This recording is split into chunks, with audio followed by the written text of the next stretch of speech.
Settlement पे क्या रोक लगी है, किस कारण से सेटलमेंट पे रोक लगी है।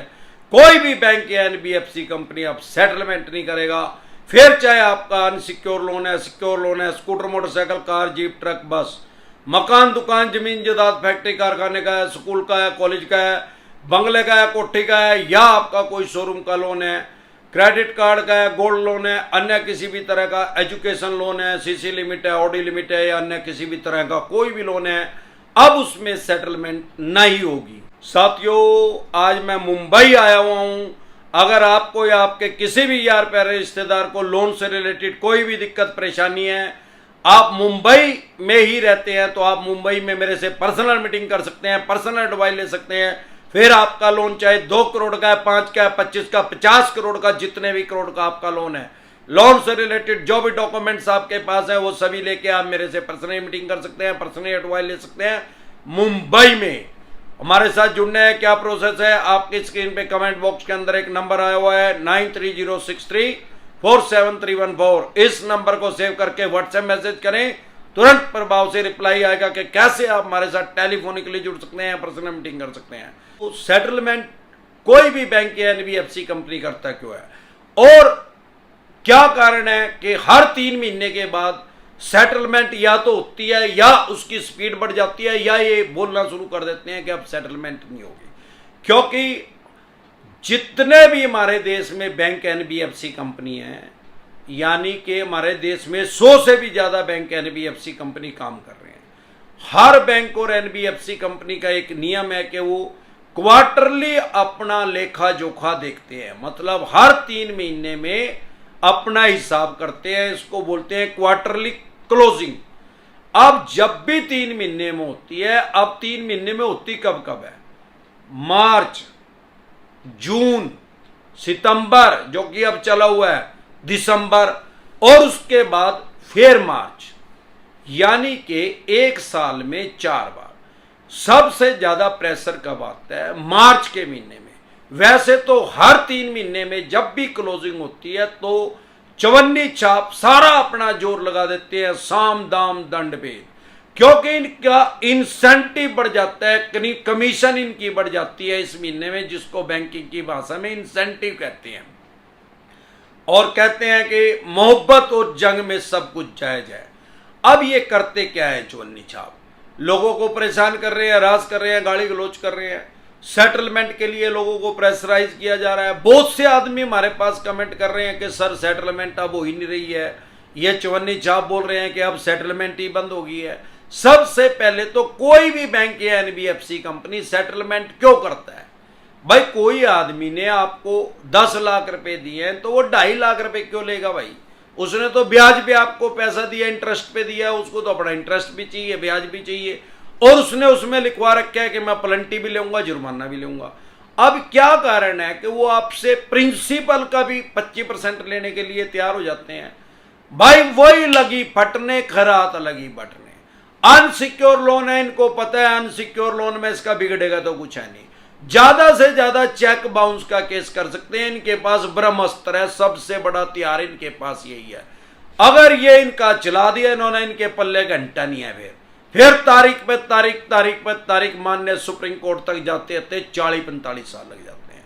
बस आपको एक दिक्कत परेशानी का सामना करना पड़ेगा, चेक बाउंस में आपको उसमें बेल लेनी पड़ेगी, जमानत करवानी पड़ेगी। उसके बाद तो तारीख पे तारीख लगेगी, ये 50 बार फिर आएंगे आपके पास वो केस चलते चलते कि भाई साहब सेटलमेंट कर लो, कोर्ट में ही आएंगे। और जो ये 138 का चेक बाउंस का केस है, ये कॉम्प्रोमाइज के लायक है। इसमें कॉम्प्रोमाइज हो सकता है, समझौता हो सकता है। कभी भी केस चलते चलते म्यूचुअल अंडरस्टैंडिंग में दोनों पार्टियों की, बैंक एनबीएफसी कंपनी की और आपकी, जब मर्जी उस केस को खत्म करवा सकते हैं। उसको कानून की भाषा में क्वैशिंग कहते हैं, यानी कि उसको जड़ से ही निकाल के फेंक देंगे, केस की जड़ ही खत्म हो जाएगी। फ्यूचर में वो वाला केस कभी भी कोई भी बैंक या एनबीएफसी कंपनी अगली कोर्ट में उसको नहीं ले जा सकती, जैसे ही आपकी सेटलमेंट होगी। अब ये सेटलमेंट करते क्यों है? वही लगी फटने, खरात लगी बटने, ऐसे तो कोई खरात नहीं बांटता भाई। इनको पता पैसे तो अब निकलेंगे नहीं, इसने तो जमानत करवा ली, अब करता रहे केस, चढ़ दे तारीख पर तारीख लगन दे। अब इनके पास इतना पेशेंस नहीं है, इतना धैर्य नहीं है। आम आदमी को तो कोर्ट की प्रक्रिया पता नहीं, पर इनको तो पता ही है यार, इन्होंने तो लाखों आदमियों को लोन दे रखा है, करोड़ों आदमियों को बांट रखे हैं, इनको तो पता ही है इसका क्या होएगा। पहले जितना साइकोलॉजिकल प्रेशर में लिया जावा ले भी है, लेकिन एक बार चेक बाउंस का केस हो गया तो प्रेशर रिलीज ही हो गया। फिर इन्हें भोगते रहने तो 2 साल की जेल, 10 साल की बात करके इनको 125 साल की करवा दे भाई। तो फिर ये सेटलमेंट के ऑप्शन पे आ जाते हैं, और सेटलमेंट का लेटर एक बार इशू नहीं करते। एक बार क्या कहेंगे, आपको ऑफर करेंगे भाई ब्याज प्लंटी जुर्माना हटा देंगे, प्रिंसिपल दे दो। आपने अगर सेटलमेंट करनी है तो सेटलमेंट करना भी अपनी फाइनेंशियल डेथ करना है। पैसे हो तो पैसे दे दे, मरो या सांप अपने गले से निकाल लें। लेकिन अगर मजबूरी है तो सेटलमेंट भी अगर आप करेंगे तो फ्यूचर में आपका सिविल खराब कर देंगे। अगर आपको फिर भी सेटलमेंट करनी है तो एक सेटलमेंट के या तो ऑफर देंगे या सेटलमेंट लेटर इशू करेंगे, भाई ब्याज प्लंटी जुर्माना हटा देंगे। क्या दे भाई, पैसे नहीं है। फिर एक आधे महीने के बाद फिर दोबारा एक सेटलमेंट लेटर इशू करेंगे या सामने से ऑफर करेंगे, भाई साहब 80% पैसे दे दो प्रिंसिपल के।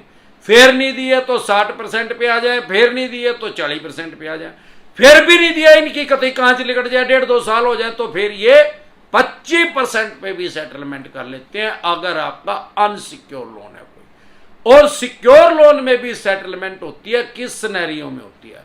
कोई scooter, motorcycle, car, jeep, truck, बस का लोन है तो वो सिक्योर। भगवान ना करे आपसे चलाते हो उसका एक्सीडेंट हो गया और उसका इंश्योरेंस ही नहीं था, अब उसमें चवन्नी तो मिलेगी नहीं, उसकी मार्केट वैल्यू खत्म होगी, आप उनको पैसा नहीं दे रहे, तो वो सेटलमेंट के ऑप्शन पे आएगा, उसकी सेटलमेंट करेंगे। या इन्होंने आपसे गाड़ी को रिकवर कर लिया, उसकी एक्शन कर दी, बोली कर दी, वो बिकी कम में, जो बैलेंस पैसा है उसमें भी ये सेटलमेंट करेंगे।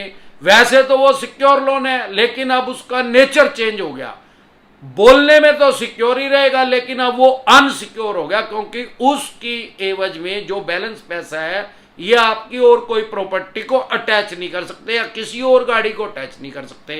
तो इस सिनेरियो में भी, या भगवान ना करे गाड़ी में आग लगी या चोरी होगी, इंश्योरेंस नहीं था, इस सिनेरियो में भी ये सेटलमेंट ही करेंगे।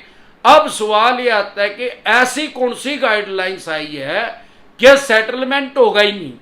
ओ भाई, जब से बैंकिंग स्टार्ट हुई है हमारे देश में, सबसे पहला बैंक का नाम था बैंक ऑफ मद्रास, जो कि 1843 ईस्वी में ईस्ट इंडिया कंपनी ने जिसकी नींव रखी। यानी ब्रिटिश काल में हमारे देश में सबसे पहला बैंक बना था जिसका नाम था बैंक ऑफ मद्रास। अंग्रेजों ने इसका जन्म किया था, इसका निर्माण किया था। तब से ब्रिटिश काल से ही सेटलमेंट होती आ रही है और आज तक हो रही है। लगभग 180 साल हो गए हैं बैंकिंग को चलते हुए, और अनंत काल तक जब तक बैंकिंग रहेगी, जब तक दुनिया रहेगी, सेटलमेंट को कोई बंद नहीं करेगा, क्योंकि सेटलमेंट के अलावा इनके पास कोई ऑप्शन नहीं है। हाँ, प्रॉपर्टी के लोन में भी सेटलमेंट हो सकती है कुछ सिनेरियो में। कोई ऐसी प्रॉपर्टी है जो डिस्प्यूटेड है, उसका कोर्ट में केस चला हुआ है, उसमें भी ये सेटलमेंट कर लेते हैं। या उसकी रीसेल वैल्यू बहुत ज्यादा कम है जितना आपने लोन देना है, उस सिनेरियो में भी ये सेटलमेंट कर लेते हैं। या आपने अपनी प्रॉपर्टी को पहले ही रेंट या लीज एग्रीमेंट पे दिया हुआ है और वो 5-4 साल की उसकी मियाद रह रही है, तो उस सिनेरियो में भी ये सेटलमेंट कर लेते हैं। तो सेटलमेंट अभी कभी बंद नहीं हुई है। तो चवन्नी छाप या कुछ झोला छाप यूट्यूबर है जिनको बेरी की दुकान का तो पता नहीं कहां है, बोलते रहते हैं चैनल को लाइक कर दो, सब्सक्राइब कर दो, सपोर्ट कर दो। अबे घंटे झोला छाप यूट्यूबर अगर देख रहा है तो अबे वो तुम्हारे गांव में, तहसील में, कस्बे में, शहर में वो भिखारी भीख मांग रहे हैं, 10 रुपए दे के आ रहेगा उनको, तो ऐसे भीख क्यों मांग रहा है, बैगर क्यों बन रहा है लंडर। अपने अंदर क्वालिटी पैदा कर, सामने वाले को समझा, उसको वैल्यू प्रोवाइड कर। कुछ ना बोला है, कुछ कहने की जरूरत नहीं भाई, सब्सक्राइब कर दे। दिल कर रहा हो तो 10 बार में एक बार कर दिया भाई, नहीं तो करिए ही ना। अमरदीप का ध्यान तो कभी नहीं कहता कि हमारे चैनल को सब्सक्राइब कर दो, लाइक कर दो, सपोर्ट कर दो, मोटिवेशन मिला। अब घंटे का मोटिवेशन मिला, पैसे मिला, यूट्यूब पैसे देगा भाई, जितने ज्यादा सब्सक्राइबर होंगे उतने ज्यादा पैसे मिला। और पैसे तो उसने भिखारी ने भी मिला, भीख मांग के उन्हें दे कौन रहे है। अबे ओ लंडर नाथ बाबा, अपनी वैल्यू अपने हाथ है। टैलेंट अरे नहीं कुछ आंदा, बेअकले तो कुछ पढ़ ले, सीख ले। जब तक सामने वाले को वैल्यू प्रोवाइड नहीं करवाएगा, कोई तेरा चैनल को सब्सक्राइब करने वाला नहीं है। अमरदीप कादियान का इतनी जल्दी इतना ज्यादा ग्रो कैसे हो गया भाई? लाखों चैनल है हमारे देश में जो एडवाइस दे रहे हैं, अमरदीप कादियान इतनी जल्दी इतना ग्रो क्यों हो गया भाई? हम सामने वाले को वैल्यू प्रोवाइड कर रहे हैं, उसके राइट्स बता रहे हैं, उसके अधिकार बता रहे हैं, वो बात कह रहे हैं जो उसके दिल को टच कर रही है, उसके इमोशन को छू रही है और 100% जेन्युइन है। तो आप डरे घबराए नहीं। अगर आप हमारे साथ पर्सनली मीटिंग करना चाहते हैं, वैसे तो मेरा हेड ऑफिस जो है वो दिल्ली में है, कुंडली। अगर आप मेरे से मुंबई में मीटिंग करना चाहते हैं, क्योंकि मैं कल मुंबई आ रहा हूं और मेरे ख्याल ये शायद डलेगी 17 तारीख को वीडियो, क्योंकि आज ये 15 तारीख को बना रहे हैं, तो 16 तारीख को हो सकता है डले। 16 तारीख को मैं मुंबई में ही होऊंगा और 17 तारीख को भी। अगर आपको या आपके किसी भी यार प्यारे रिश्तेदार को लोन से रिलेटेड कोई दिक्कत परेशानी है, तो आप मुंबई में मेरे से पर्सनल मीटिंग कर सकते हैं, पर्सनल एडवाइस ले सकते हैं। लोन से रिलेटेड जो भी आपके पास डॉक्यूमेंट्स हैं वो लेके आपका हमारे साथ जुड़ने है क्या प्रोसेस है? आपकी स्क्रीन पे कमेंट बॉक्स के अंदर एक नंबर आया हुआ है 9306347314। इस नंबर को नोट करके व्हाट्सएप मैसेज करें, तुरंत प्रभाव से रिप्लाई आएगा कि कैसे आप हमारे साथ टेलीफोनिकली जुड़ सकते हैं, पर्सनल मीटिंग कर सकते हैं। 2 तरह के नोटिस को कभी भी अवॉइड ना करें। अगर 138 चेक बाउंस का आपके पास समन आया कोर्ट से, उसको अवॉइड ना करें। अगर आप उसको अवॉइड करेंगे, उसको हल्के में लेंगे, उसको इग्नोर करेंगे, तो आपको 14 दिन के लिए न्यायिक हिरासत में जाना पड़ सकता है, 14 दिन के लिए आपको जेल में जाना पड़ सकता है। अगर नहीं करेंगे तो तुरंत प्रभाव से इसमें बेल मिल जाती है, जमानत मिल जाती है।